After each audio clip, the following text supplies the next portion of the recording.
Okay, guys, thanks for joining. So I want us to start. Let's start. And as I promised you yesterday, I want us to start from here before,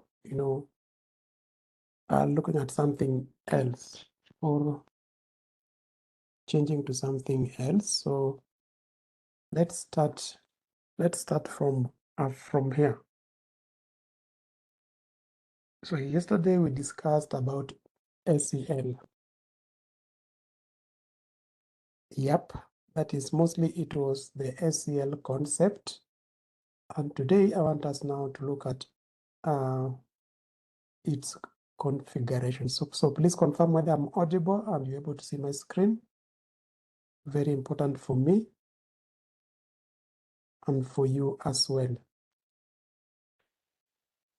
Okay, that's fine. That's fine. I can see guys are confirming. Yes, they're able to see my screen.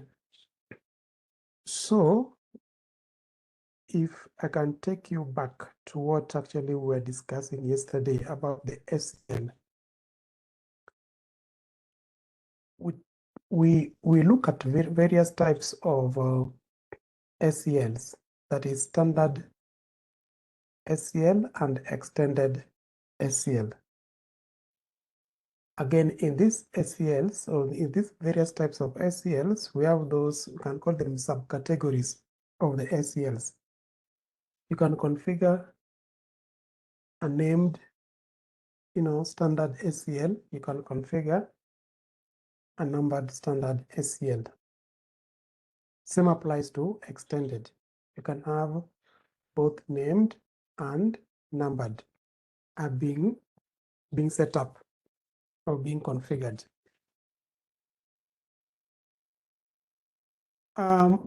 Also, when it comes to placement of the SEL, where do you place your SEL? I know mostly people would prefer doing it on a central device, which is okay still, okay? Because there are other, again, factors we are looking at. And more so, the central router, we call it the edge router that connects you to the ISP, which links the internal network and the external network. You can actually prefer to put it there. It's okay. It's okay. But also they do say that when it comes to standard and extended SELs,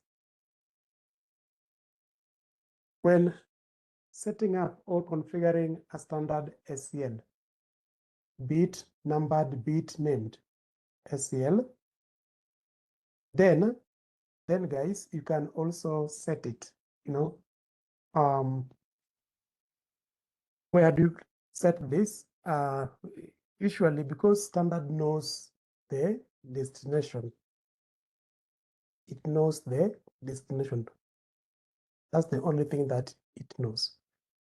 Because of that, you're supposed to configure it closer to the destination. Closer to the destination, because it knows the what? It knows, it knows the, how do you call it? The destination. Example, if you want to block something, let's say I want to block PC1, or I want to permit PC1 to access PC3. Okay, so basically that tells you PC1 is my source and PC3 is my destination. Because PC1 is my source and PC3 is my destination, and this is standard SEL, so the closer device or router to my PC3 is R3. So I will set that that SEL on R3, router 3, because now this router is the one that is closest to the what? To the destination PC3. Okay.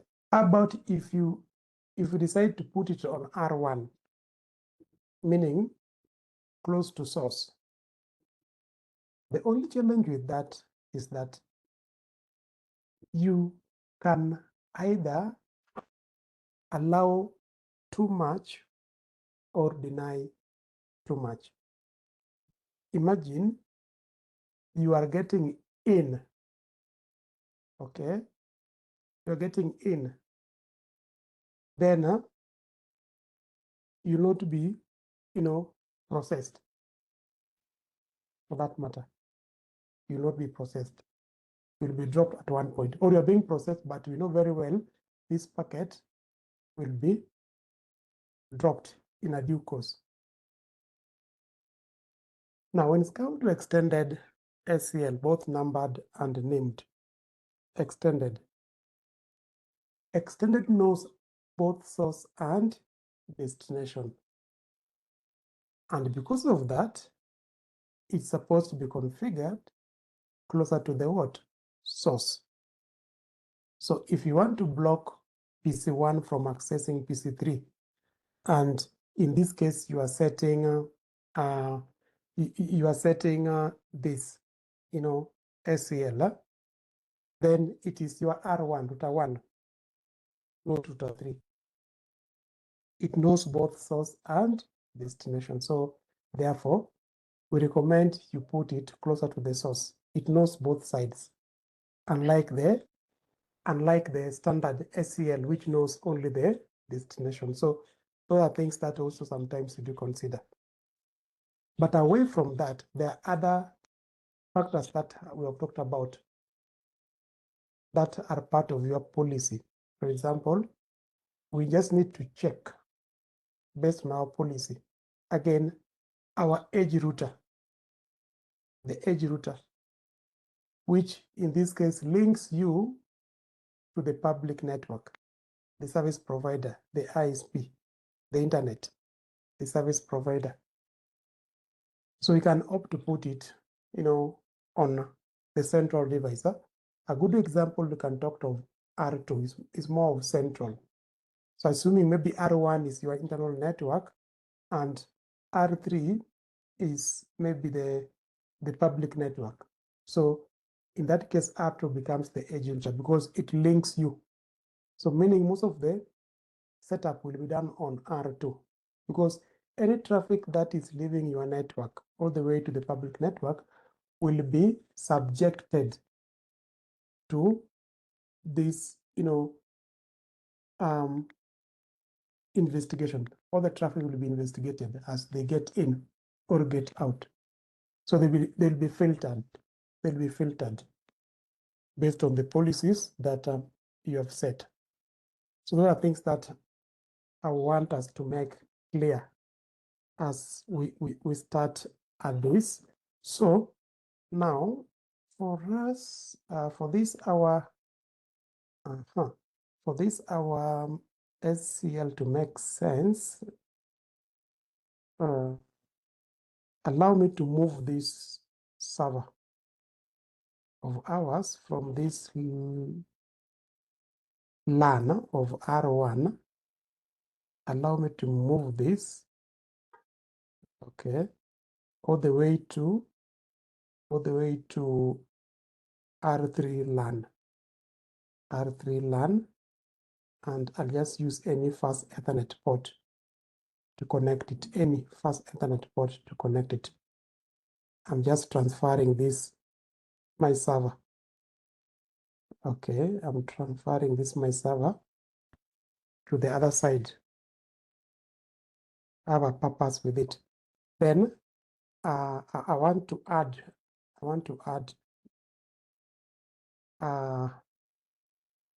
I will add an end device, a laptop, because there's something we'll be testing on both devices that we have set up. So therefore, that means this one was on this network. This one was 3.10. So I'll put this is 3.10. this your laptop, let's have it as 3.11. 3.11. So move to desktop, IP configuration, then 192. Okay. Not really. 172.16.3.11. Okay. Already exist. Okay. 172.16.3.20. Okay.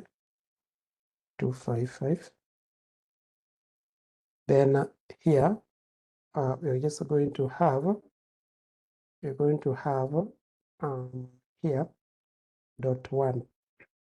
The default gateway are being set there.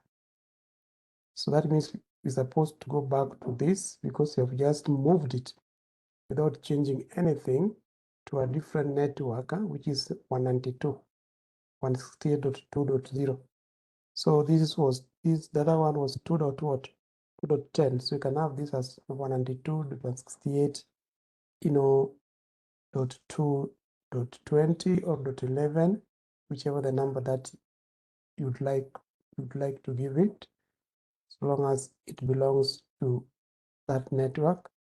So you can have 2.11, and therefore that means even here the default gateway will be changing, guys, to 2.1.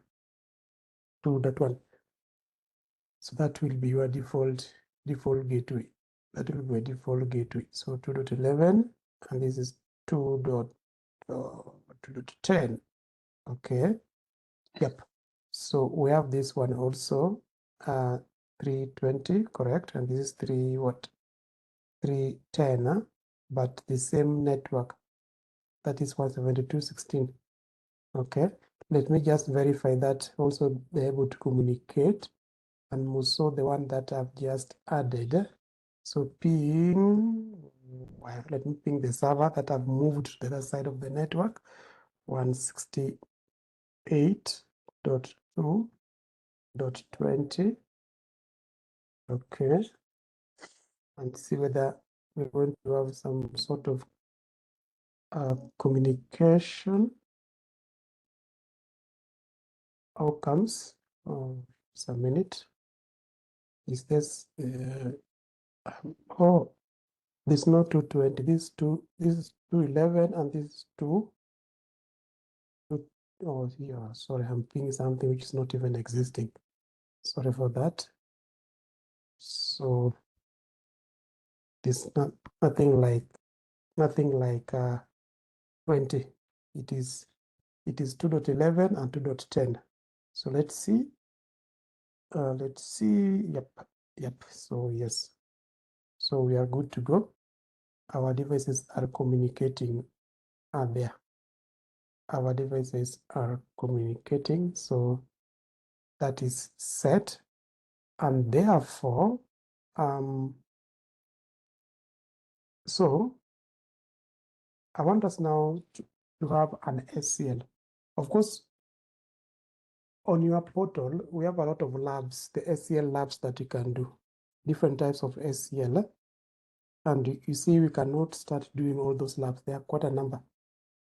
So that's why I'm just demonstrating, okay, this particular concept for you. Then after that, now following the one that are already pre-configured with the instructions there and the rest, will not be difficult because everything you have been given. That's why I do demonstrate at least outside those, labs that are there. I do demonstrate outside the labs that are there for better understanding. Okay, now, so let's now get to business, setting up the SCL. Now, the SCL that I want us to configure here is extended. Extended is the most common SCL, by the way. Standard, in the real life situation, you cannot set standard because it will limit you. Remember what we said about standard? it knows only, imagine it is, oh, okay, rather it's dealing with the source, I mean the IP address only. It's dealing with the IP address only. But the extended knows both, IP addresses, be it source and destination. The TCP port numbers, yes. The protocols, so you can see, is more powerful as compared to this. So in that case, let's allow this admin PC. Let's call it admin PC. Okay. Let's allow. So this is your internal network, for example. So admin PC, you can set it up with, all these configurations. Okay. So you want admin PC to be allowed to access this, this side of the network. This side of the network, unless you want to be very specific, but you want it to access this side of the network. So what does that mean?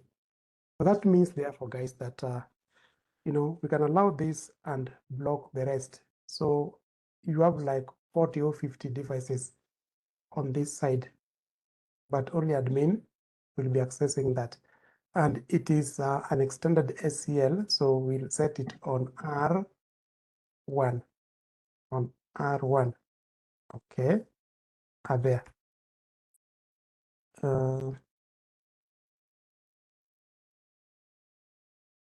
Okay.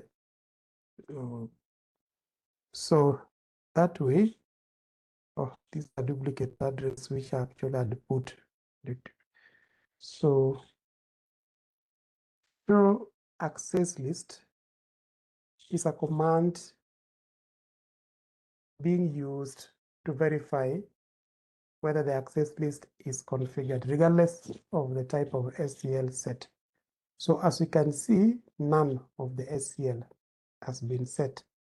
So we are setting it here. So we'll be moving to global mode and, set the SCL. Set the SCL there. Okay. Set the SCL. So this is what you're going to do, guys. So now the SCL we are setting is extended. So access list and mostly numbered 100. Okay, 100. Access list 100. Permit.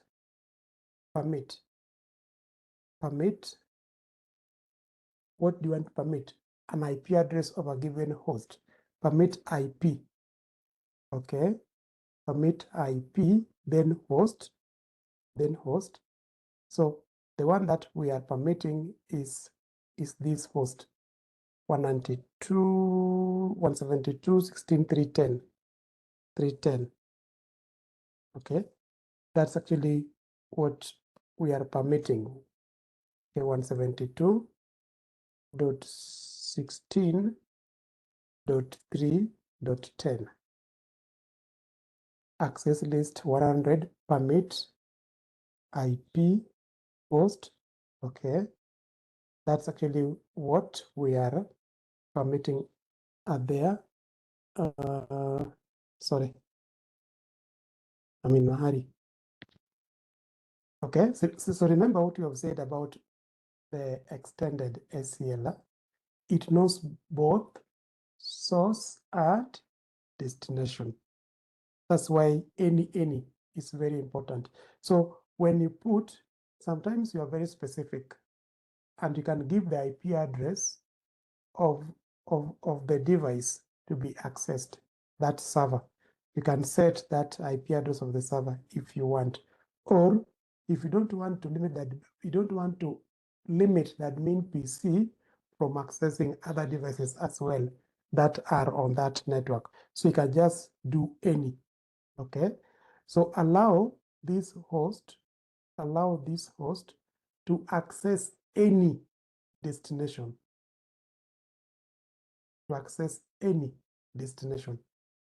Okay.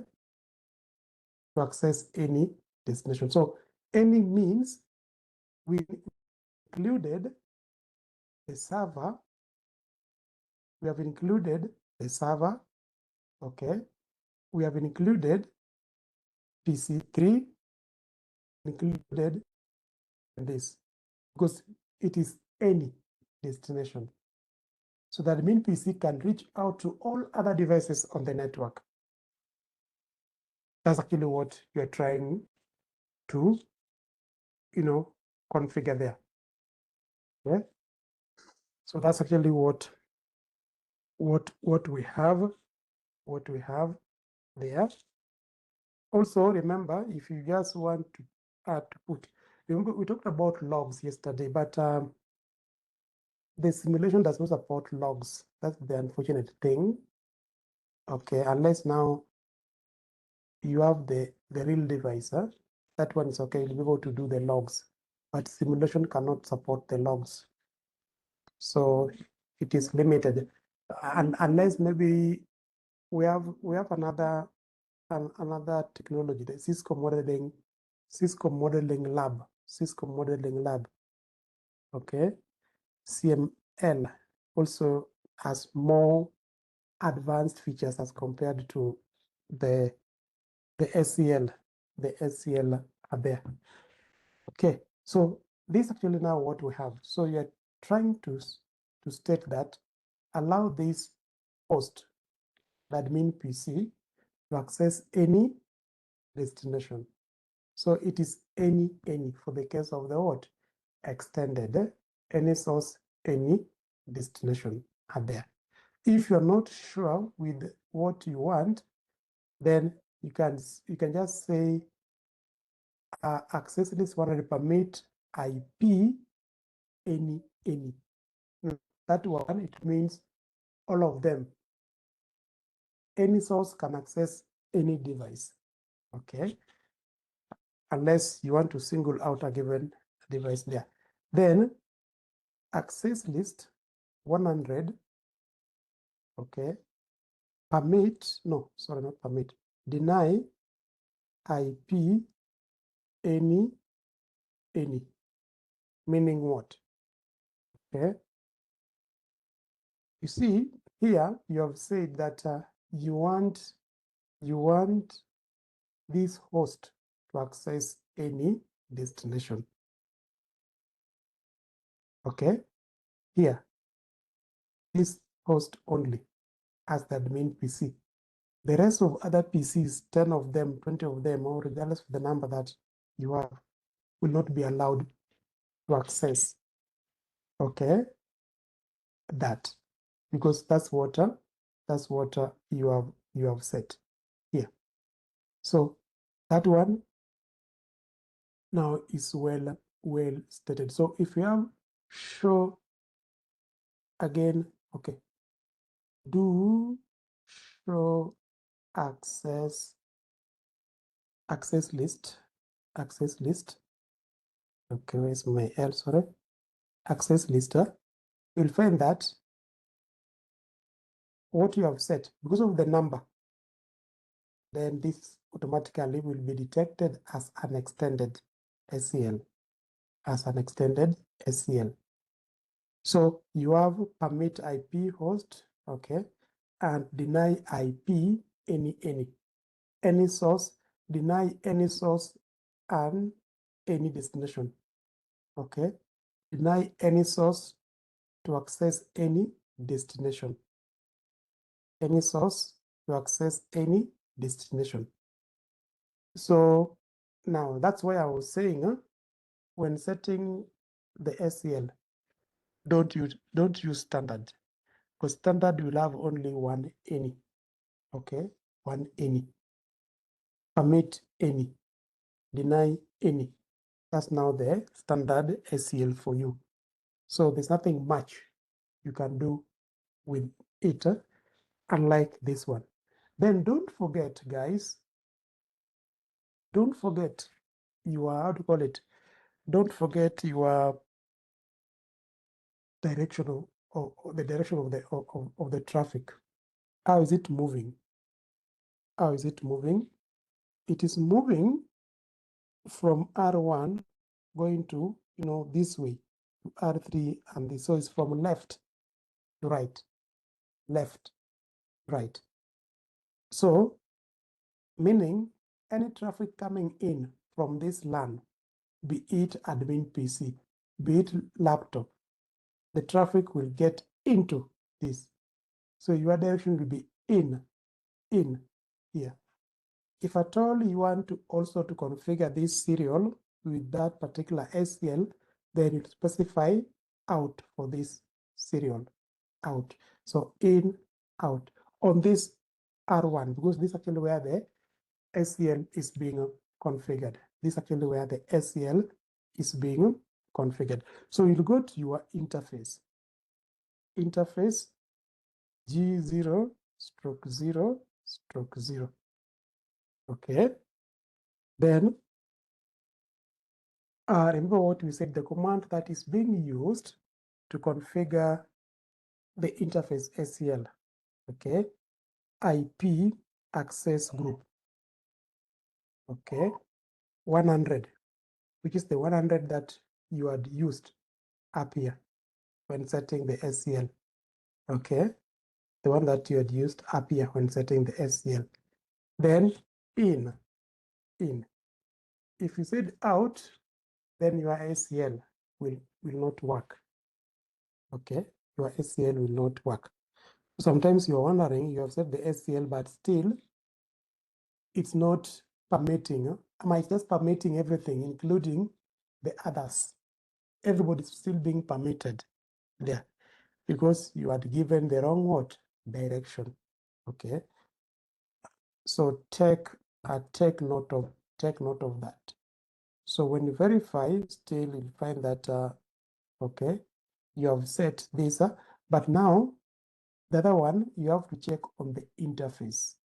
Do show run or do show IP interface. Then you filter the SCL bit because that's actually what you are interested in there. So if you check the interface, where is that? G00. Oh, it is up here. Okay, you'll find that that one has been added on that interface. So it is part of it.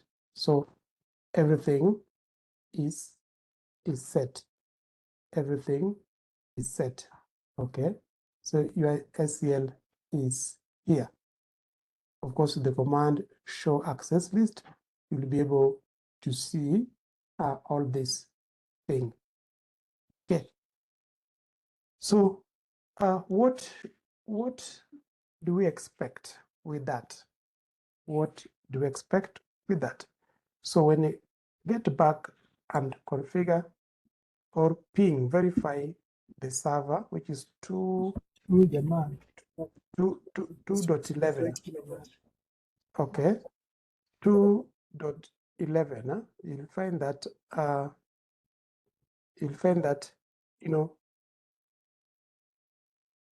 yes, this PC will be able to access that. So let's just verify that yes, they can communicate. Ping 192.168.2.11. Okay, so that was the server. So server is accessible the way you have stated there. Okay, it is accessible the way you have stated there. It has been permitted. Then the other one, you can ping from the laptop, the same IP address, the same IP address. So we had pinged it before. Let's see now.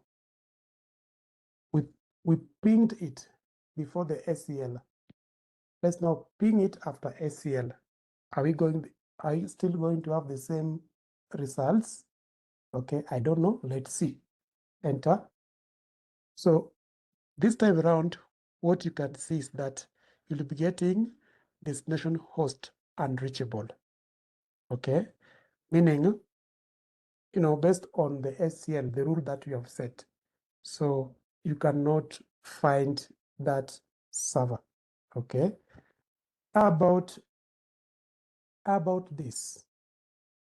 How about PC3, which was 210 from here, 210. Okay, still the same thing, because it was very clear. Our command was very clear. Okay, access list. Okay, access list 100, deny IP any, deny IP any. So deny any host address, any IP address from accessing, okay, any destination, any source from accessing any destination. So therefore, we'll be having such kind of response from your side. Host unreachable are there, as you can see. Okay, so it's very clear on how they'll be communicating. So you cannot communicate. So, but this PC will be able to communicate with all of them, including this 1.10, 172, 168.1.10. Okay, it will be able to communicate with all of them, because that's what actually you had specified are there. Okay, so that one, there'll be no problem. I can access any device there. I don't think whether I'll be, I'll be blocked from accessing the rest of the devices. As you can see, I'm communicating with the rest of the devices without any challenge here. Okay, so as per the policy, or as per actually what you had set. So therefore, whenever setting this kind of SCL, then you must,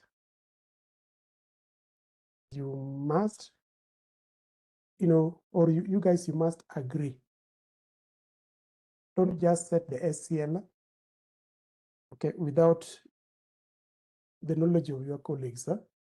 So as a team, because you are working as a team, so we need to know all the SCLs has been configured on this network, and we know which one is accessible, which one is not accessible. So as the team, as the IT team, the technical team, not even the users,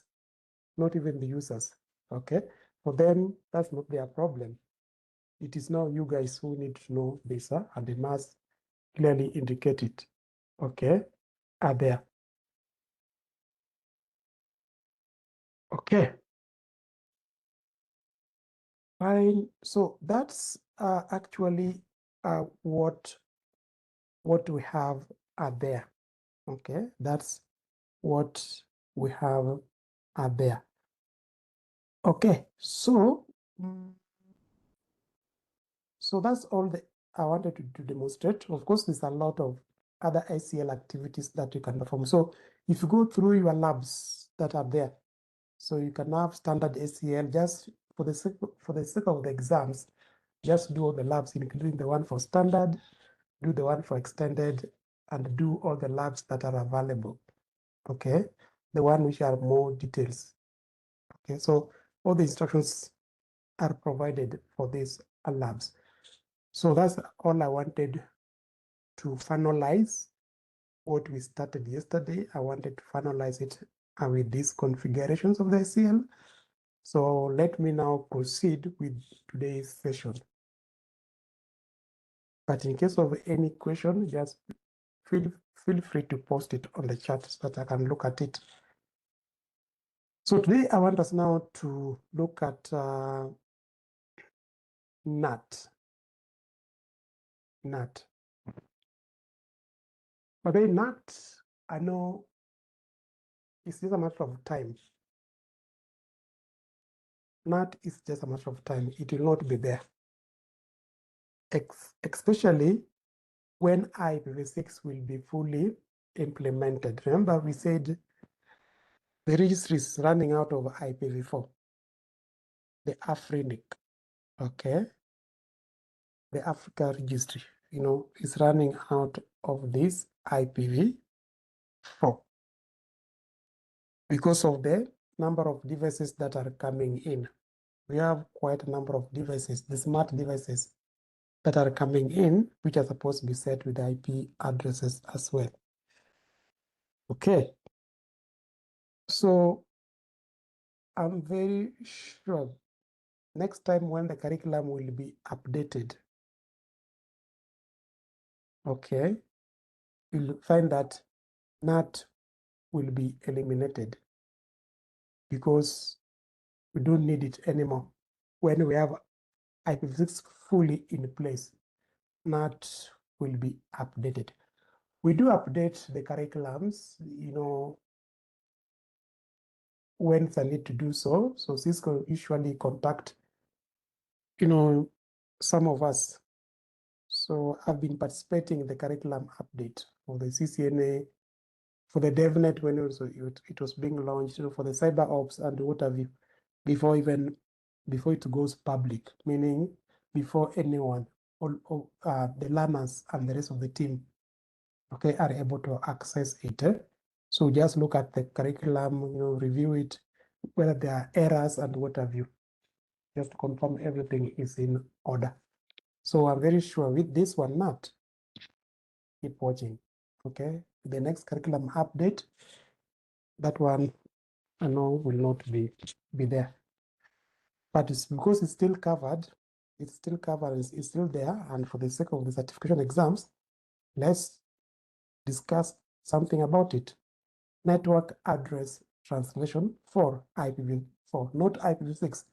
With IPv6, you don't need NAT because we have enough addresses. The only NAT which was given in IPv6 was just meant for migrating from IPv4 to IPv6, again, which is just temporary. NAT 64, if you can remember, I don't know whether we did, yeah, it is this group. Huh? You remember what we discussed among the techniques that can be used to migrate from IPv4 to IPv6. NAT 64 was part of it. So 64, okay? Because you see, one side is IPv6 enabled, the other side is IPv4 enabled, and they're communicating. So it's just a matter of time, okay? A matter of time before now we do away with that. So we'll be discussing all these various NAT, advantages of NAT, why do we need it, types of NAT, static, part, etc. There are things that we have are there. Now, the group of private IP addresses, we know very well, if you can recall what we said about these private IP addresses, each and every class is a private IP address, which is not routable to the internet. When you have the IP address, the private IP address rather, then that means for you to be linked to the internet, there must be a public IP address, again, being assigned to you. So how about if there's no public IP address? So that's the point now, the NAT will be set, again, on the edge router. So edge router is almost like everything here, okay? Apart from, the security aspect of it, also when it comes to translation of these addresses, we shall need that, NAT router or the edge router to serve the same purpose are there, because our traffic are supposed to be what? Routed to the internet. So we have the inside network or internal network and outside network, okay? The external network, which is very, very key. So those are some of the terminologies that we need to be conversant with. So what is this NAT then? Okay. So basically, NAT was introduced just to conserve the few of the public IPv4 addresses which are available. That's why actually it was introduced, okay? And as you have said, the networks that have been configured with private IP addresses, will be able to access the internet, okay, or will be routed out, and you'll be able to access anything. So you might find that you are uniquely identified with the private IP addresses, and you cannot even see the public IP address anywhere, simply because NAT has been configured on that network. So a NAT router typically operates at the border of a stub network. So you can see we have NAT somewhere in between, linking R1 and the ISP. So it is there in between, somewhere in between, to perform all these, functions for us, because we need to communicate. We need to communicate. So how does this, NAT operates? Okay, how does it operate? How does it work? Okay, so you have this exhibit, the topology explaining the concept of this NAT.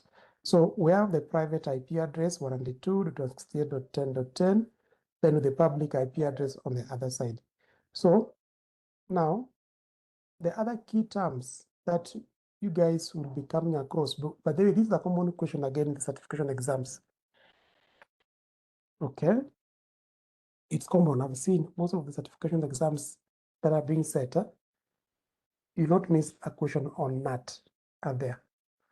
So we have the inside local. Of course, this is just the local network. The private, your own internal IP address, the one for your laptop, is 192.168.10.10. It's inside local, it's your own. Okay. Then inside global. Inside global is the IP address after the translation. So that 192.168.10.10, after translation, it changes to 209.65, so 165.200.226. Still inside, meaning you have been translated, but you are still inside. You have not yet moved out. Then the local, outside local and outside global. So those two usually are the same thing.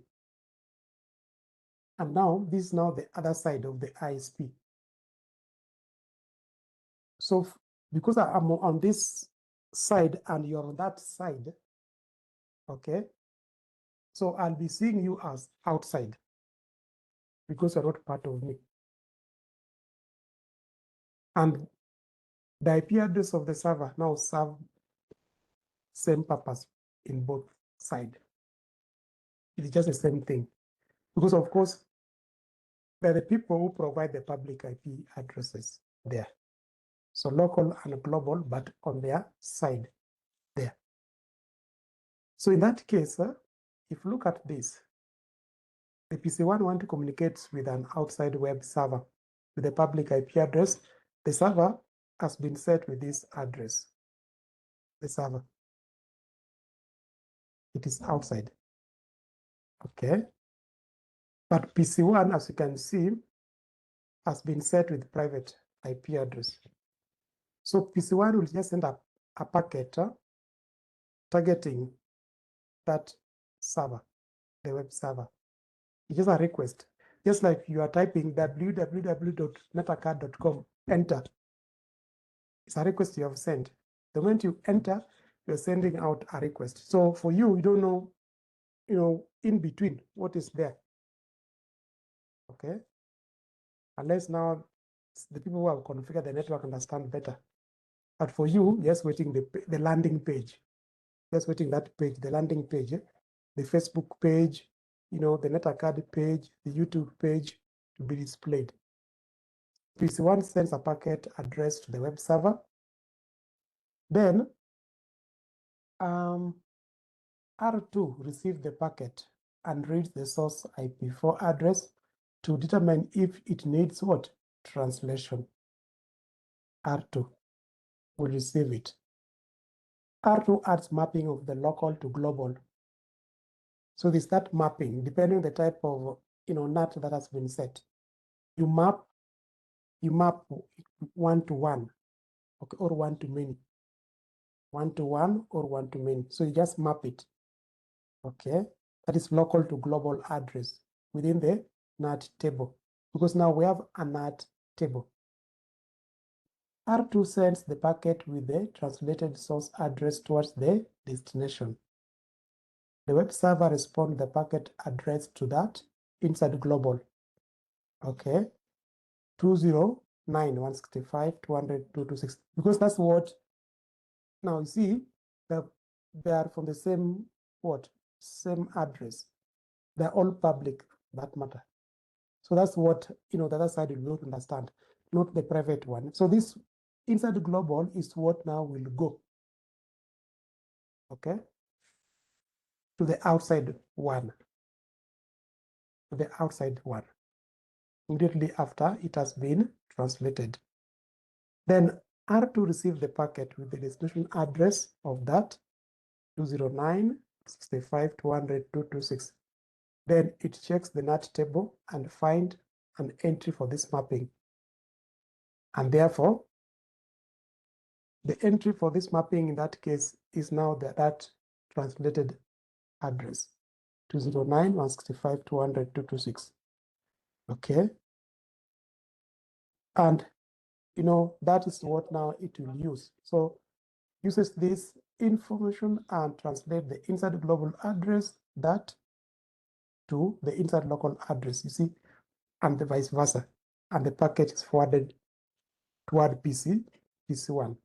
The moment it coming back, okay, the moment it coming back, it has to be changed again to private. So public, private. So it will be changed again. And that can only be seen within the NAT table, that translation. Now, these terminologies are very, very important.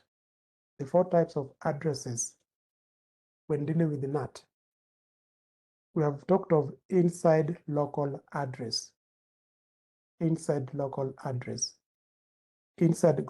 address, okay? And I've explained all of them. Inside local address is your own private IP address. Inside global address is the address after the translation has taken place, okay? Then outside local address and outside global address are the address of the server that have been provided. And usually they are public IP addresses.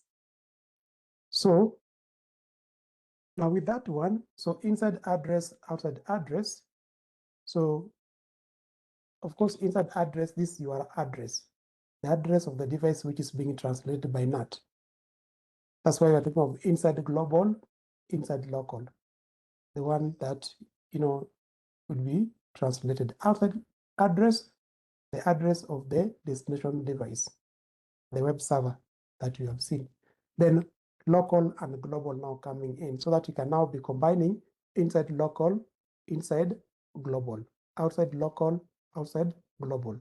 So a local address, any address that appears on the inside portion of the network, 192.168.10.10. Global address, a global address is any address that appears on the outside portion of the network. In that case, the one for the web server that you have seen, the one that has been provided here, 209.165.201.1. Okay, so that's actually the major thing that we have there. So those are the key terminologies again that you need to take note of. So sometimes they can ask you a question which is related to this NAT. They can have a diagram for you, then you'll be asked questions there. Mostly they want you to identify the address after translation there. Then they can test you on various terminologies, whether it's inside local or inside inside global, etc. So that's how they do test it. As long as you have the concept, then you are good to go. So you can see with what we have just talked about, inside local address, of course, that's the address that you have on your internal network. The global part is what you get after translation. Okay, so this is now the inside global. Then outside global address, the address of the destination as seen from the outside network. In that case, the web server address, same thing also applies here. The address of the destination as seen from the inside network. Okay. And PC1 send traffic to the web server at that IP address. So while uncommon, this address could be different than the globally routable address. So this one here. So if you look at the NAT table, this is the NAT table.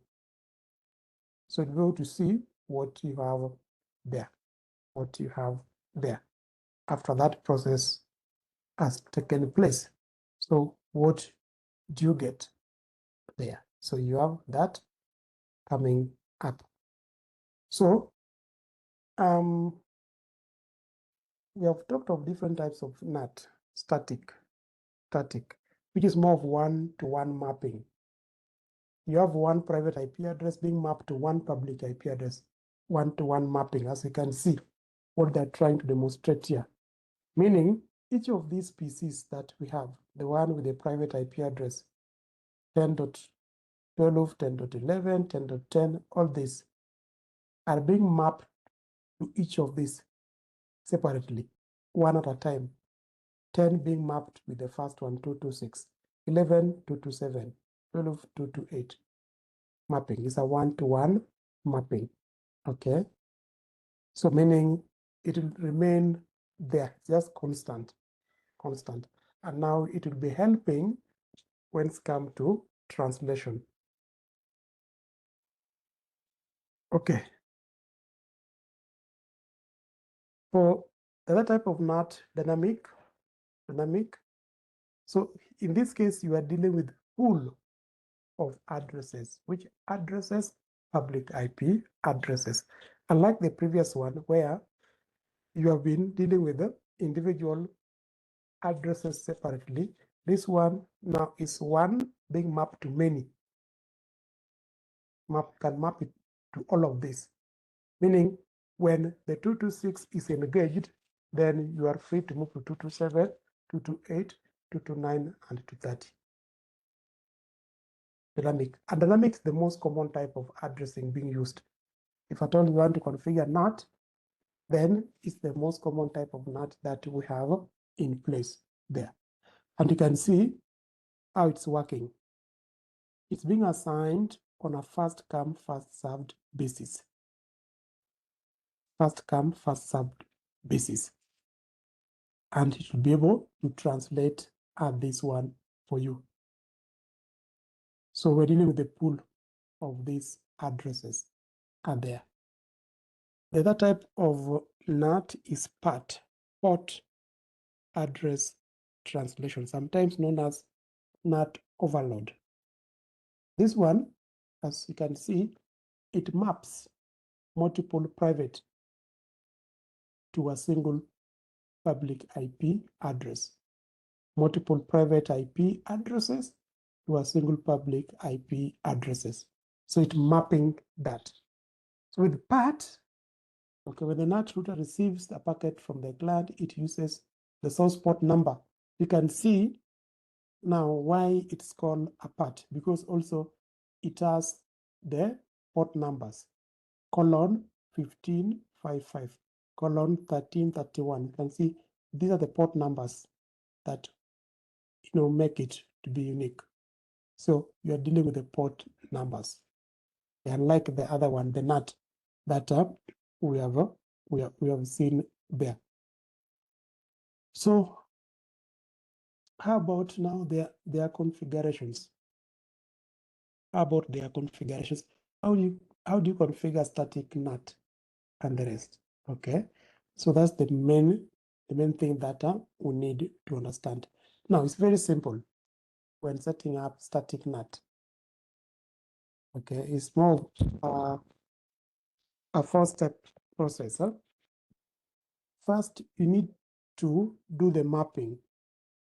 You need to do the mapping. How do you do the mapping? Okay, how do you do the mapping? Are there? Okay, so the command is given IP NAT inside source static. Okay, I remember when I was doing my we call it ITQ, instructor trainer qualification exams, some years back with those, Cisco team. NAT was, I remember NAT was part of that exam, and it was a lab. It was a lab that I was doing there. Okay, and by then I'd not read that much on this, so I struggled, at least to pass. And the topic that I didn't perform well was the NAT part. I remember. Okay, it's still registered in my mind because I was not able to relate what was happening then. Okay, but I managed anyway to pass that exam and qualify now to be, the Cisco trainer of trainers because of that. Okay, so the major command, IP NAT inside source static. Then remember it's one-to-one mapping. One-to-one mapping. So IP NAT inside source static. Then you map a private IP address to a public IP address. It's very straightforward. If you can get a static NAT as a lab in the certification exams, don't waste time. It's a very straightforward thing. Okay, move with it. Then, after you have set it up, then we need to understand there's inside and there's outside, depending on the router where this is being configured. So you have to specify, just like the SCL directions, also this one, on the interfaces, you'll have to specify IP NAT inside and IP NAT outside on the interfaces. That is, the interfaces participating in the translations are configured as inside or outside relative to NAT with the IP NAT inside and IP NAT outside. Okay, are there. So you have to specify all this. You have to specify all this. If you don't, then there'll be a challenge. That translation will not take place because what you want is the translation. So static NAT. The other type of NAT is dynamic NAT. So remember here, we are dealing with the pool of public IP addresses, as we have said. Then it is on a first come, first served basis. So does it matter? So when you get the first one is engaged, and because you are dealing with the pool of those public IP addresses, you will be directed to the next one, which is available to translate your request, request there. So this one uses a pool of inside global addresses. And these ones, as we have said, available to any device on the inside network on a first come, first served basis. If all addresses in the pool are in use, a device must wait for an available address before it can access the outside network. Okay, because of that, so you have to wait. Now, how do you set dynamic NAT? Again, very simple, whenever configuring dynamic NAT. So the process is very simple. One, you start by defining the pool because you are dealing with the pool of addresses, most of the public IP address. So you start by So you start by defining the pool with the command ipnat pool with the pool name of your choice, or the pool name that you have been given, if at all you have been given one. If not, you can have your pool name. Call it nat pool 1, call it nat pool 2, call it ICTA pool, whichever the pool that you want to give. Then you must give the range of public IP addresses which are available. Start IP address, end IP address, okay? 209.165.200.226 all the way to 209.165.200.240 pool. So it is the range of 226 to 40. So meaning 226, 227, 228, 229, okay, to 230, okay, to 31, all the way to 40. All the way to 240. Then, of course, you'll have to specify the net mask. It's the same as subnet mask, by the way, but they have changed to net mask. If you use the subnet mask here, it will not be accepted. So the keyword accepted is net mask 225, 255, 225, 255, 255, 224. That's the first step. You define the pool. The second step, now you can see the SCL is coming in here. Which SCL? We have talked of standard SCL and extended SCL. Within the NAT topic, the type of SCL being used is standard SCL. Don't use any other SCL. When configuring NAT, it has to be standard SCL, not extended SCL. Take note of that, okay? So the list of addresses that you want to be translated in form of NAT. So access list 1. Permit, and see, this one is the network address, meaning all the hosts that are within the network, 192.168.0.0. Okay? Of course, wildcard mask, because this is an SCL, 00255.255. So that means all the IP, all the hosts, all the devices that belongs to this network will be translated. So I just use an umbrella that carries everyone, okay? Instead of calling each one of you by your names, I can just say ICTA.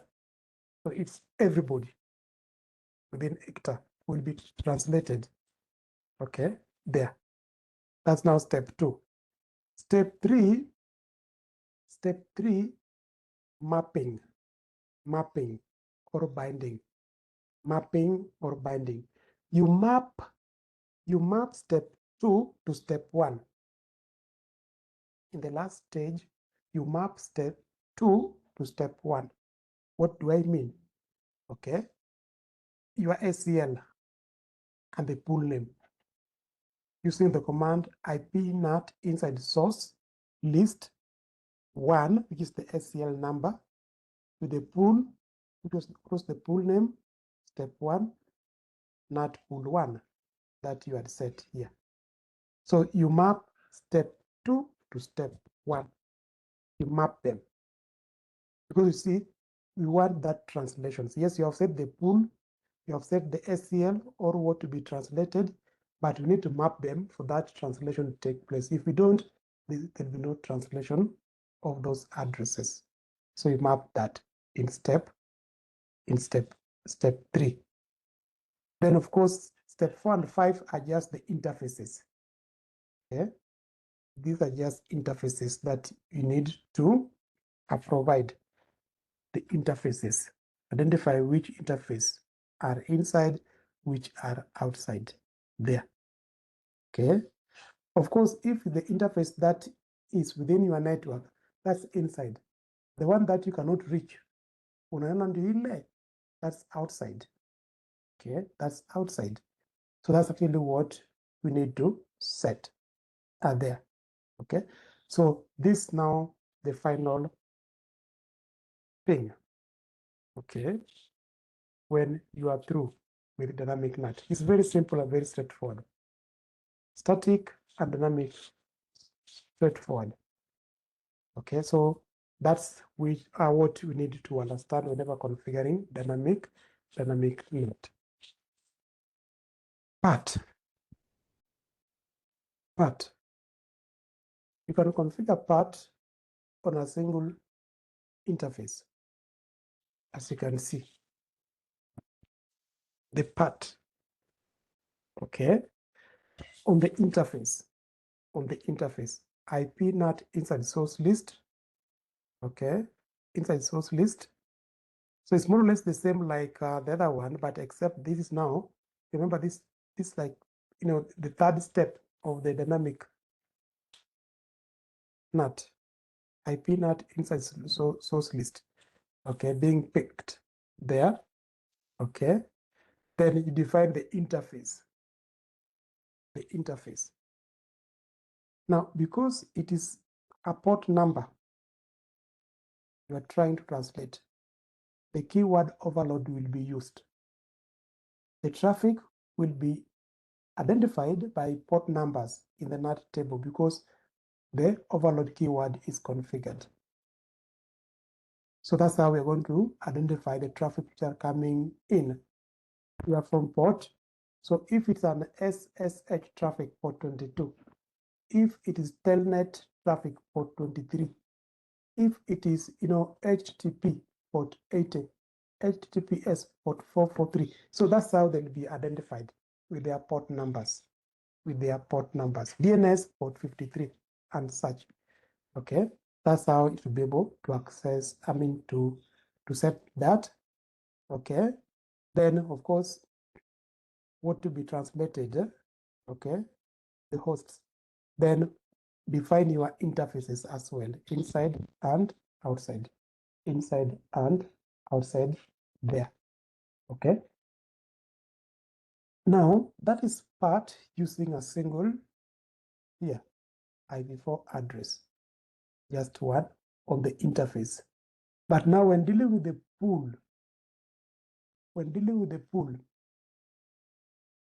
but part is the same thing, just like you have configured dynamic NAT. Everything. The difference between dynamic NAT and this one is the keyword overload. The rest remain the same. Very straightforward. It's just the keyword overload. The moment you add the keyword overload on step 3, it's no longer dynamic NAT. It becomes now part. That's what I want you to note. As simple as it is. Don't complicate it. Okay? Understand that way. Okay? Understand that way. So it will be very simple up to that, you know, level. So when someone asks you to configure part, use a pool of addresses, what need to ring in your mind is dynamic NAT. If you master the process of dynamic NAT, then even the part pool will be very simple because you just need the keyword overload to do this translation of those traffic from different port numbers that are added there. So that's what we have. That's what we have there. Okay. NAT 64. NAT 64, remember, is just a technique. Okay, a technique. So NAT for IPv6 is a question being asked. So now, yes, NAT was included not because we lack the addresses, but just to boost or to help in the migration of this IPv4 to IPv6, IPv4 to IPv6. sorry, we have private IP addresses as well. What we are calling unique local addresses. They are private IPv6 addresses. Okay, just similar to what we talked about, the likes of 172, .16 or .0.0 all the way to 172.31.255.255 for class B, 10.0.0.0 all the way to 10.255.255.255 for class A, then 192.168.0.0 all the way to 192.168.255.255 for the case of IP version 4. Okay, so they are similar with the unique local addresses for the case of IPv6. Okay, but now these unique local addresses, they are meant for only local communications within a site or within a given subnet. Okay, they are unique. They are confined within a given subnet. So they are not meant to provide additional IPv6 address space. No, not to provide level of security. No. Okay, but as we said, it provides protocol translation between IPv4 and IPv6 as we discussed it last time, NAT64. Yes, for translation only. So therefore it means it is here temporary. Okay, it is here temporary. I don't know whether my laptop is running out of power. Yeah, can see it's running out of power. It's a minute. I set it up.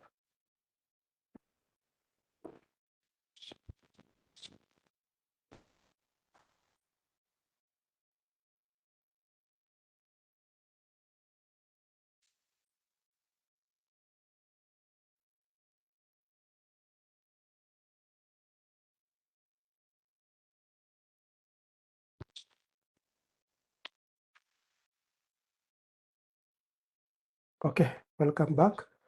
So that's why NAT64 was developed.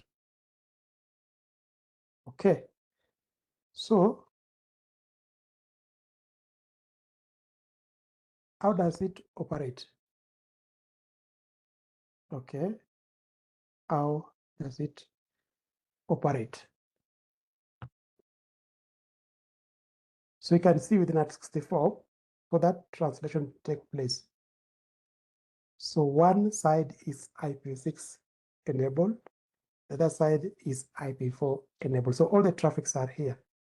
So IPv6 only and IPv4 only. Okay, so we have NAT64 router now doing that translation for you. So you can be communicating with the devices which are IPv6 enabled on the other side. Okay, so it's just one way, and that's what they're saying. It's just there temporary. NAT for IPv6 should not be used as a long-term strategy, but as a temporary mechanism to assist the migration from IPv4 to IPv6 only. Okay, the moment now will be fully IPv6, then there'll be no need of having NAT64 again. So some of those things will be going. That's why I'm saying when IPv6 will be fully implemented and Cisco curriculum will be updated, then you will not get things like NAT64 again within the curriculum because they have served their purpose. They have served their purpose out there. So that's the most important thing there. Okay, so that's all about this topic for NAT. It was just straightforward, quite simple. So I want us now to look one demo for this. Okay, the demo for this. Okay, this one here.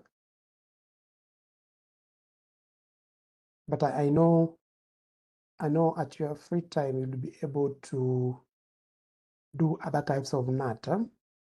static, because there's lab for static, lab for dynamic, lab for part. They're all given there with the instructions on what you're supposed to do. So I know you'll be able to do how to do that. So this one, you're going to investigate the NAT operations here. Okay. So the following table provide addressing for networking device interfaces only. Okay, that's actually what we have. So what is the objective here? Why doing this? Okay, objective part 1 is to investigate NAT operation across the internet. Okay, across the internet. That's one thing that we are doing. We're investigating that. Okay, part 2, investigate NAT operations across the internet. It doesn't make sense. Oh, intranet. Oh, this intranet and internet, sorry. Okay, intranet and internet. So we're going to investigate that. Okay, then part 3, conduct further investigations.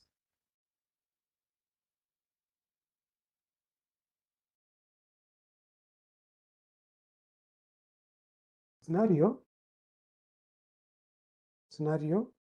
here, as a frame travel across network, the MAC address may change.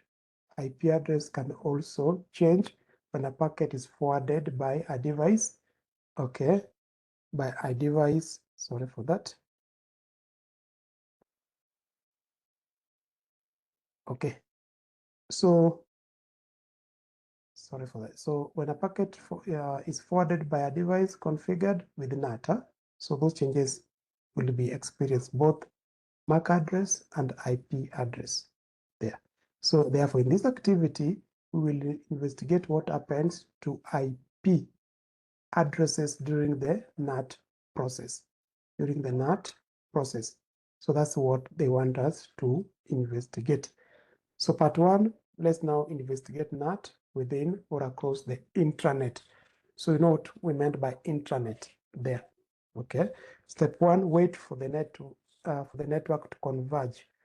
Okay, to get in that state of convergence. Of course, this is common with our protocol. So that means they have set everything, including the OSPF. Everything is set up. So ours just to investigate what is taking place. So it might take a few minutes for everything in the network to converge.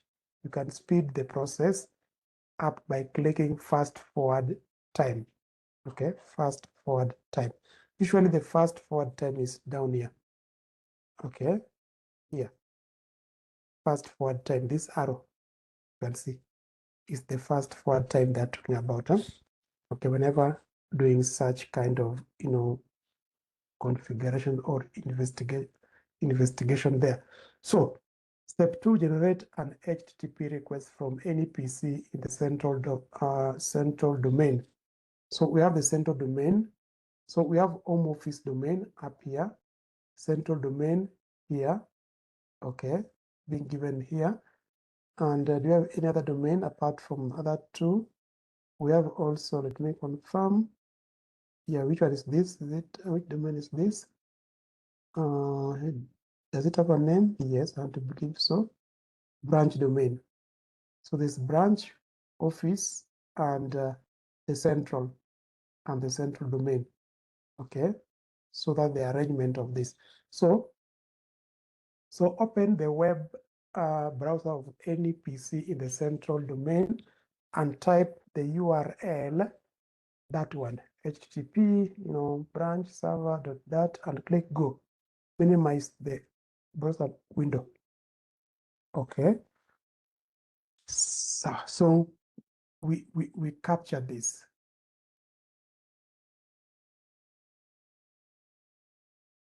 Okay, right click, copy. Then any PC within the central domain, PC1, PC2. Okay. Then what do we do? Then and click OK. So it means we do this desktop, then web, it's here. Web browser is given here. Okay, you click on that. Let's give it time to launch that part, because that's where actually our URL will be. Then we click go. Okay, we click go. Now they want us to investigate this process of NAT. Okay, then here you're supposed now to paste that URL, that your URL, paste there. Then click go. Go is here. Go. Then you minimize this. That's what they have said. You minimize that. Then click capture forward until, okay, the PDU is over D1 or D2. So D1, yeah, D1, the multi-layer switches that we have, D1 and D2. There are multi-layer switches, okay? Okay, so click capture forward until PDU, packet data unit, is over D1 or D2. Click on the most recent PDU in the event list, record the source and destination IP address. So that's what they want us to do. So to what device do these addresses belong? Okay, so that's actually the main thing. So we're just investigating this. We're just investigating this. So now let's start. So capture forward, capture forward, capture forward. Where is capture forward? Where is capture forward? Oh, capture forward. This is fast forward time.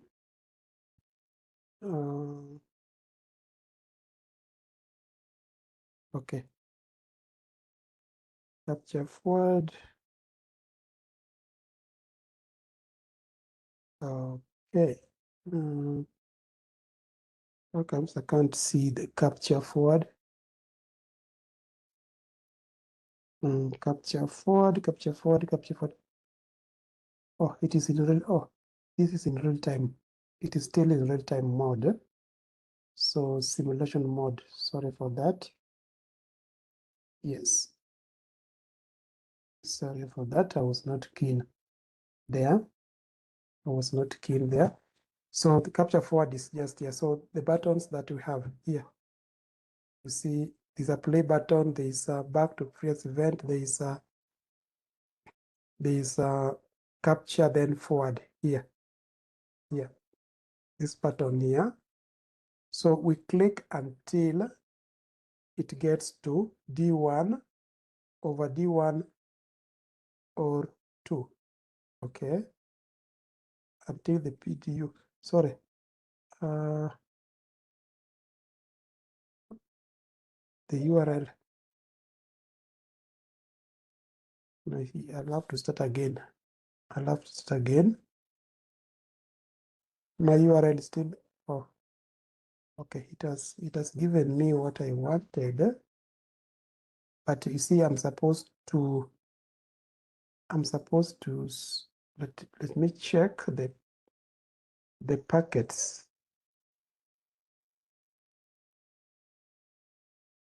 In simulation mode, you're supposed to have the packets.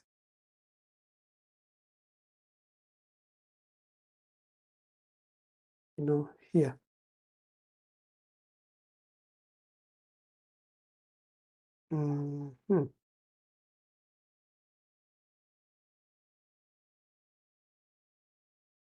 Okay.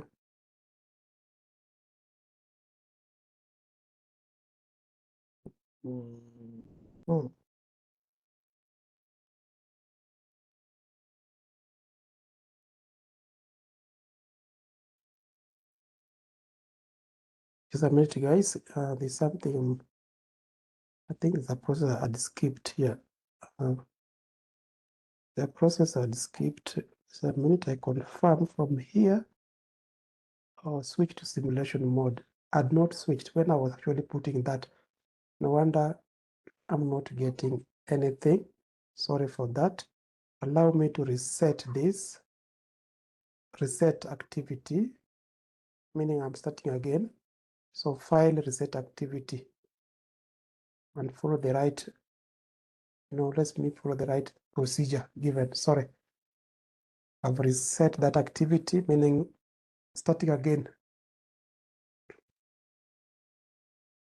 So let's give it some few minutes before. Okay, now that activity has been reset. I can just cancel this one here. So, okay, it's still coming up. It's still coming up. So let's give it time until this interface turns green. Okay. I think that's okay.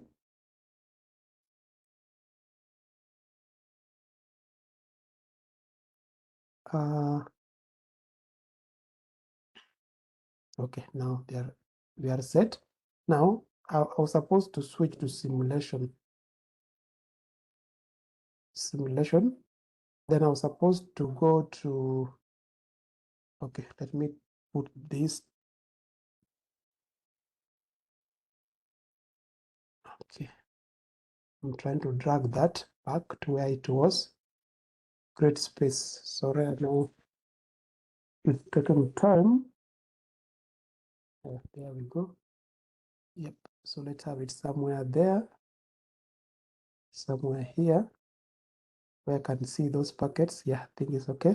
Then on the central, I was supposed to capture this. Where is that? This one.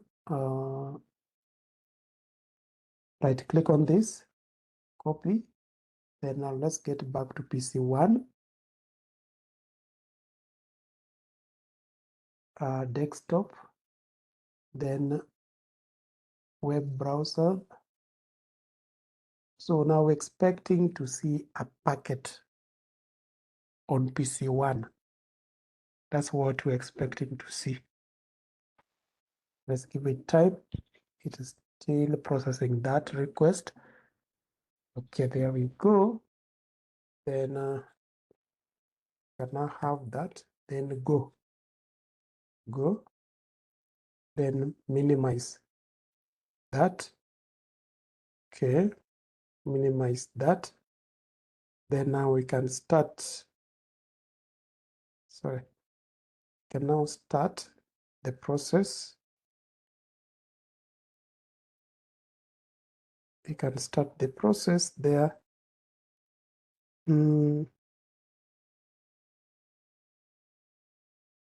How comes, where is my packet? Packet's supposed to appear.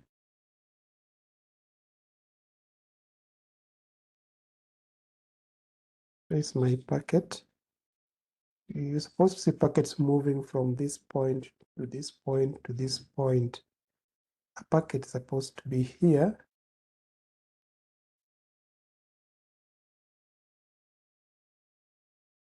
Automatically, because already the event which is selected is HTTP. So you can see here, I don't know why. Can't delete this. Yeah, that packet is supposed to be captured. Oops. Okay. The process running, yes, but now how are we going to know? Oh, finally it is there. Yeah, this is what I was waiting for. So now we do forward, capture forward, capture forward. Okay, so it is over, meaning it is past D1.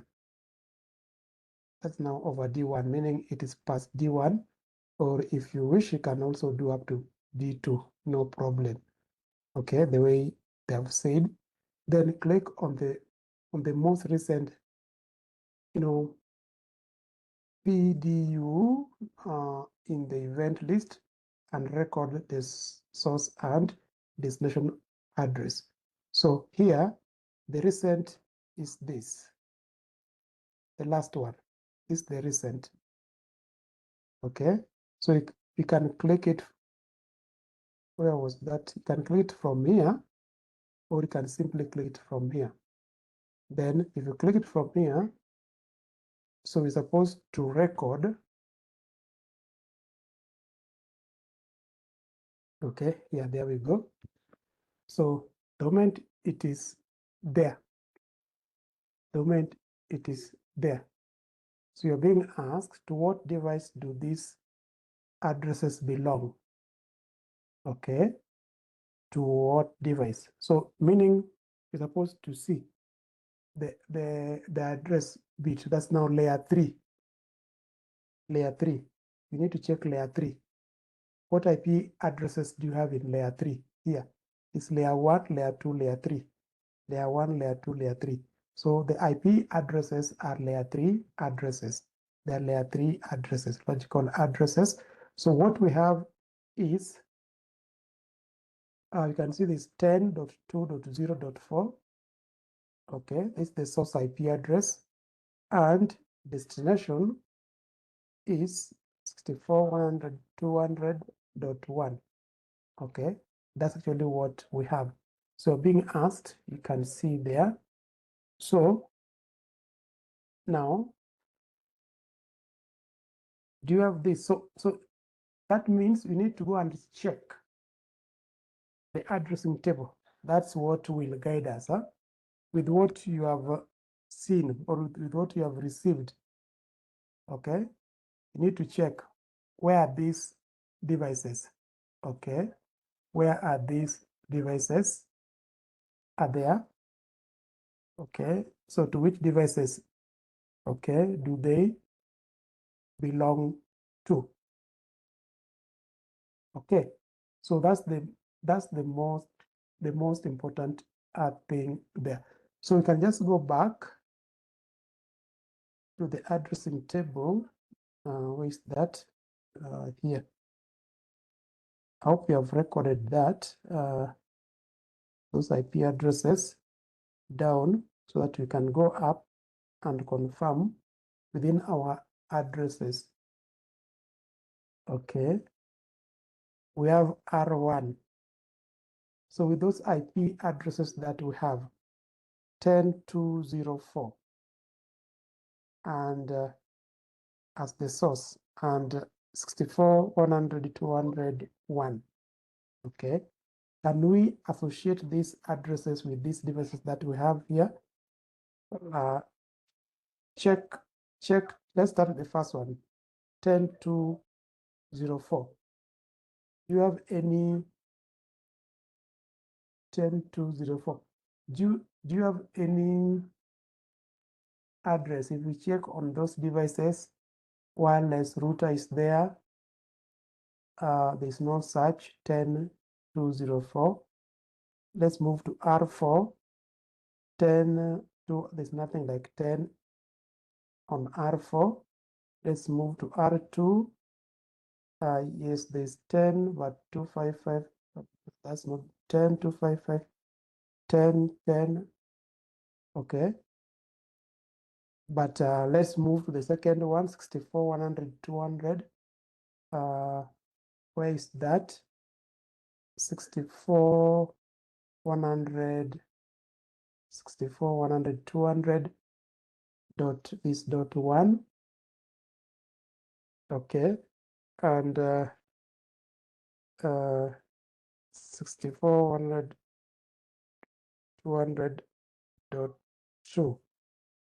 Okay, you can see part this dot 1, 200.1 and 200.2 on R2. So R4, R2. Okay, yes. So you can see we have the address 64.100.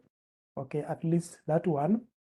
you can easily state that it is an address that belongs to the network that connects to router 4 and router 2. So it is there. That one is there as per what you have captured there. So yes,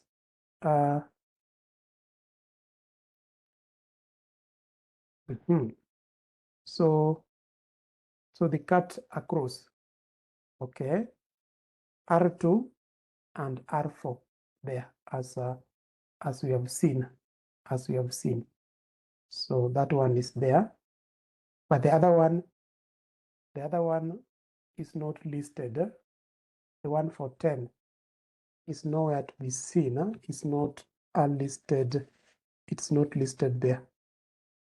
Okay, it's not assigned to any interface as per what we have checked. So we're just investigating this traffic as they move around. Then, okay, they're saying click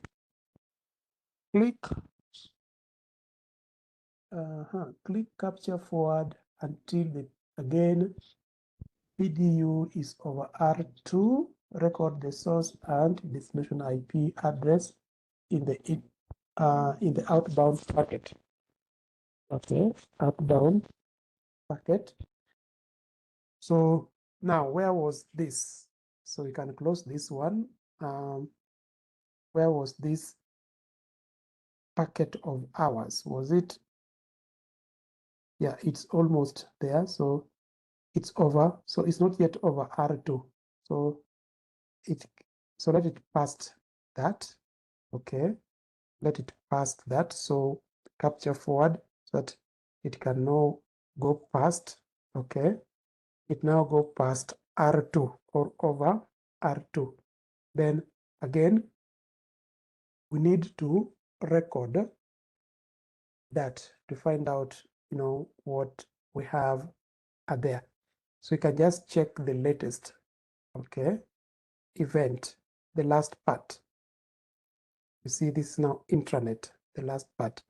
So you can just confirm this, double click, and again, you need to check, okay, where it belongs to.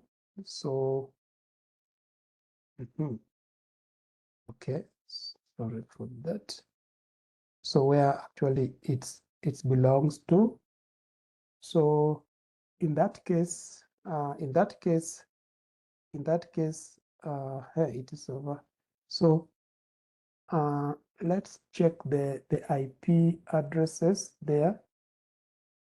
So what was the question log? Okay, to which D here? Okay, so now okay, so layer 1, can you go to inbound, the IP part here, IP part, you can see, because it is the IP address, that's the field we are trying to examine. Source IP address, it's given here, and destination IP address, it is given here. Okay, again, as you can see over there, again, still you can say they belong, these are the routers addresses. Okay, there those routers addresses are there. So still our R4 is containing, as per the table up there, addressing table. So they belong to R4 router. They belong to R4 router. Okay. Then they want us to log in to R2 from the CLI using the password class. Okay, I need to minimize and close this one. Then we log in to R2 from the CLI using the password class to enter the privilege executive and issue the following. Okay, R2, this one here. Okay, let's see this one, R2, router, then CLI. Okay, then enter, enable. I've talked of class to be here, class. Then what do they want us to do here? Okay, show run include pool. Show run include pool. Okay, show run include pool to filter that show run, then include pool there. Okay, include pool. So we have, that's a vertical line, huh? The one for filtering. Where is that one on my keyboard? No, that's a question. Oh, sorry, that's a question mark. Oh, I've seen it. Okay, include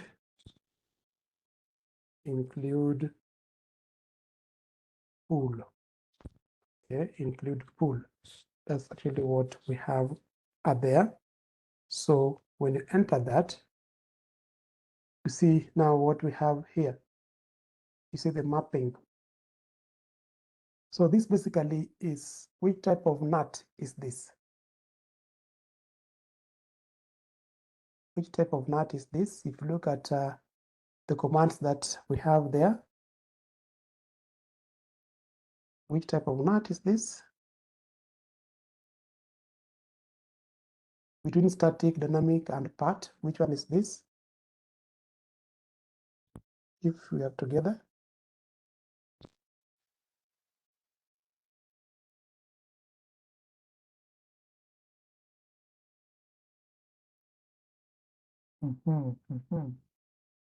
Are you guys there?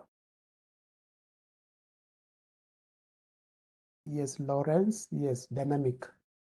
It is dynamic based on what you can see at these configurations. So it is dynamic NAT. Okay, because we have the pool. The pool name is R2 pool.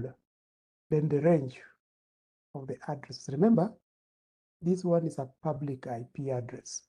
It's a public IP address here. Okay, that we have.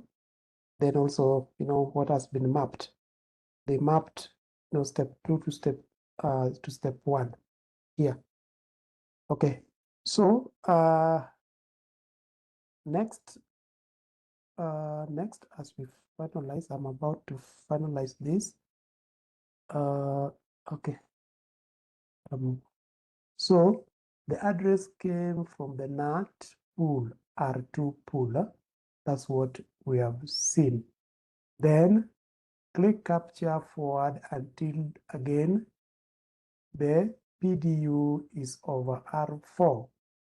Over R4, record the source and destination IP address in the outbound packet. To what device do this address? Okay, belongs, so is R4. Where was R4? Oh, it is there. Yeah. So capture forward again. There. So over R4. Over R4. Then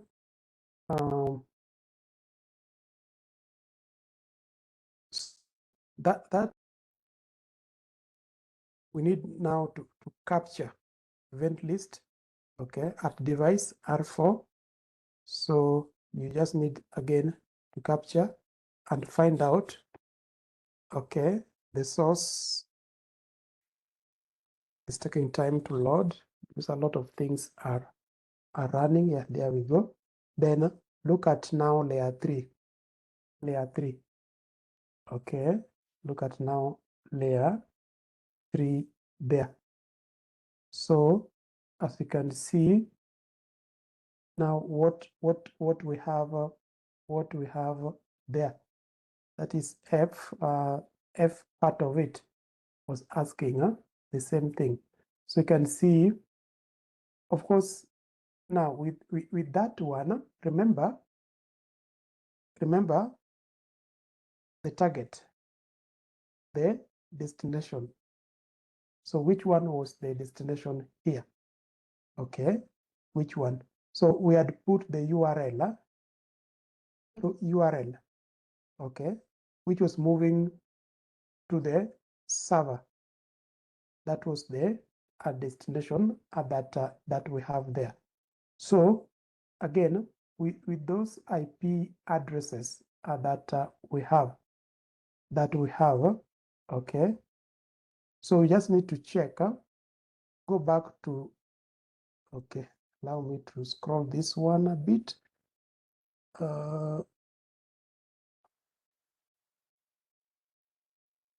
So with the addresses still R4, of course, what we have, okay, what we have, the R4, the IP address that is given there still belongs to that, R4 are there, belongs to R4, okay.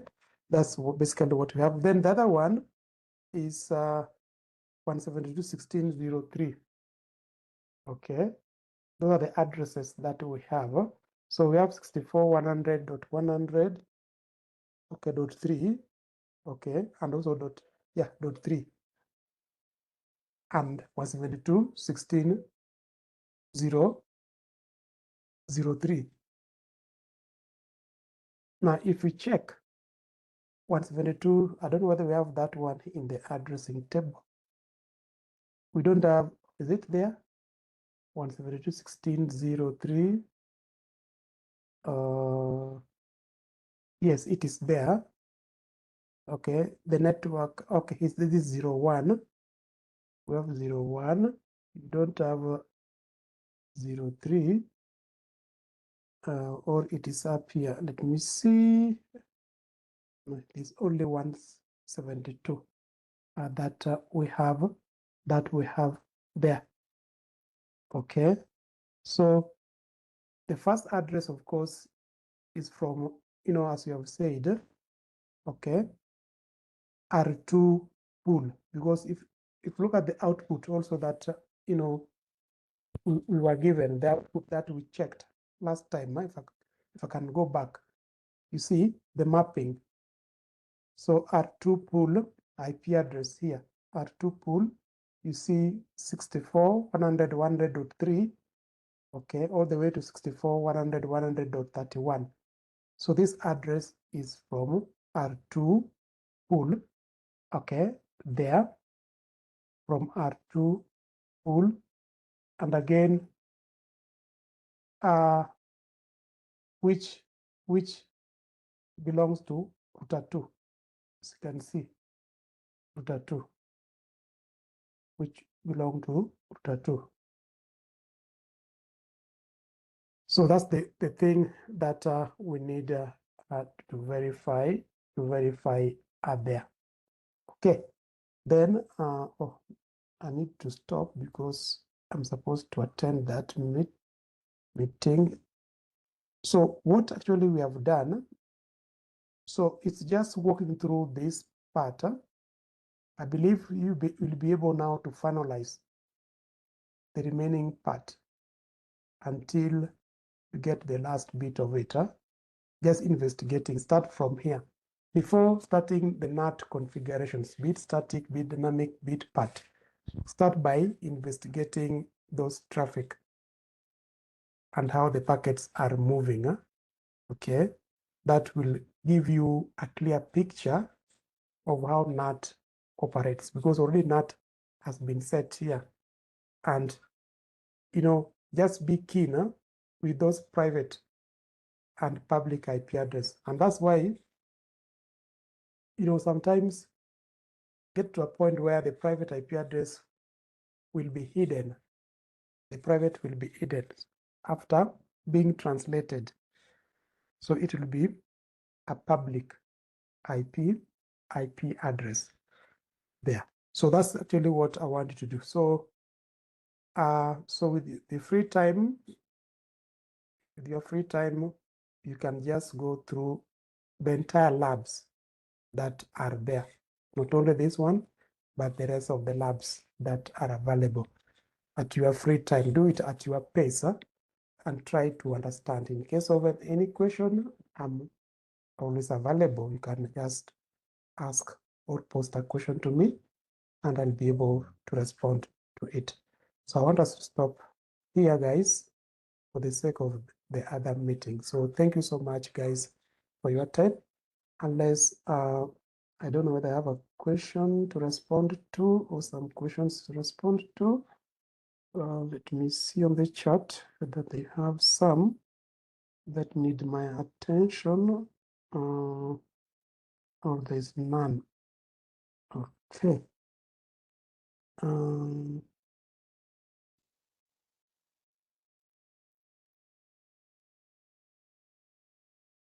Okay. How does NAT break the original end-to-end principle of IP, and what real-world applications are most affected by the limitation? How does NAT break the original end-to-end principle of IP? Okay, I'm trying to digest. I'm just trying to digest your question. How does it break the principle of? Okay. How does it try to,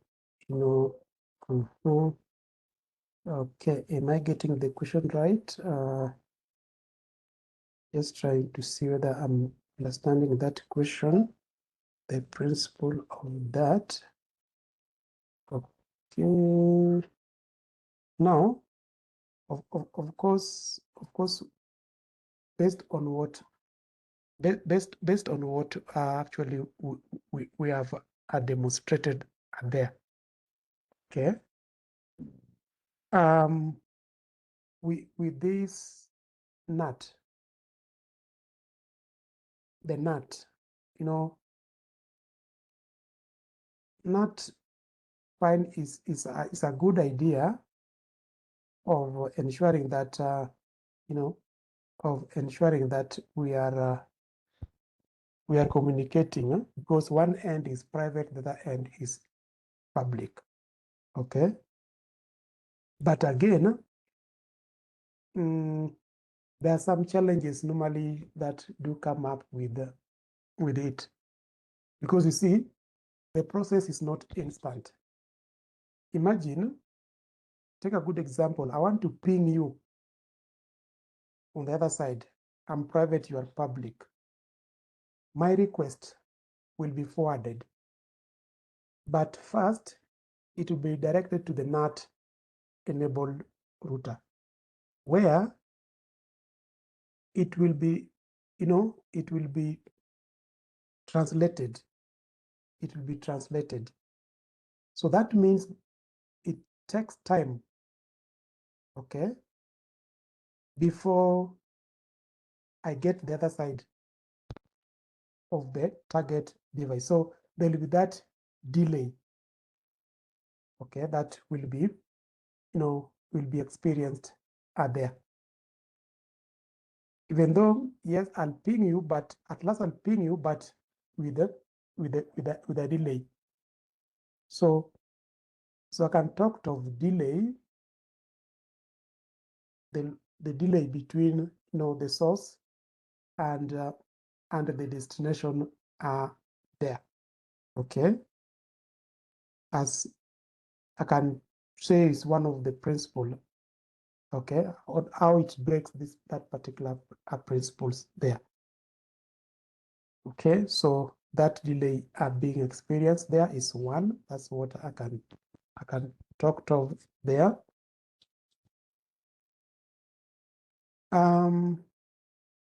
Then what else? Of course, there are a lot of things. Huh? We have talked of the real. Did you talk of real world? How it's possible? Okay, with the real world application are there. Now, which one can I talk of the real world applications? Of course, there are a lot of other traffic or applications that we have.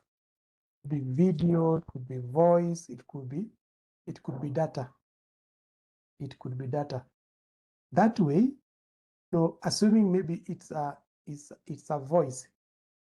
It's a voice. Okay. It's a voice. So you can talk of let's talk of voice over IP, for example, or yeah, let's talk of voice over IP as one of the things that we might have there. For the case of the real world, kind of applications that we have. So we can talk of that, voice over IP there.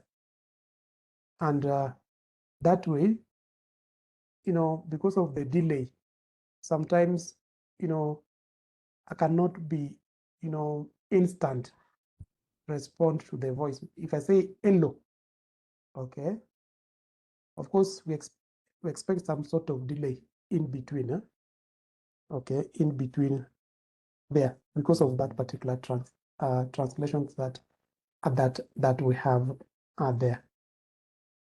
Okay, I don't know whether I've responded to that question the way it's supposed to be responded, but that's to my understanding.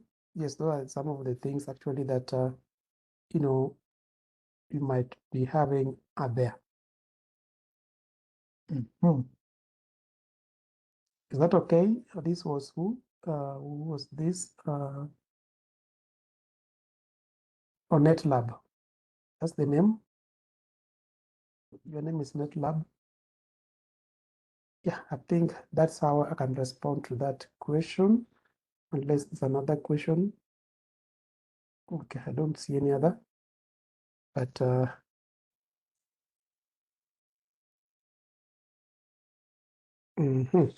okay, guys, I think thank you so much for your time. Allow me to drop out. I'm supposed to join on another meeting in a minute's time. I can see it's already time. Oops. Okay. See you guys tomorrow. And I might again ask you to join again at the same time, 3:30, because there are things that I know we are working out based on the meeting that we are joining here, the Cisco meeting that I'm required to join here, that I'll communicate to you guys. So thank you. Enjoy the rest of the evening.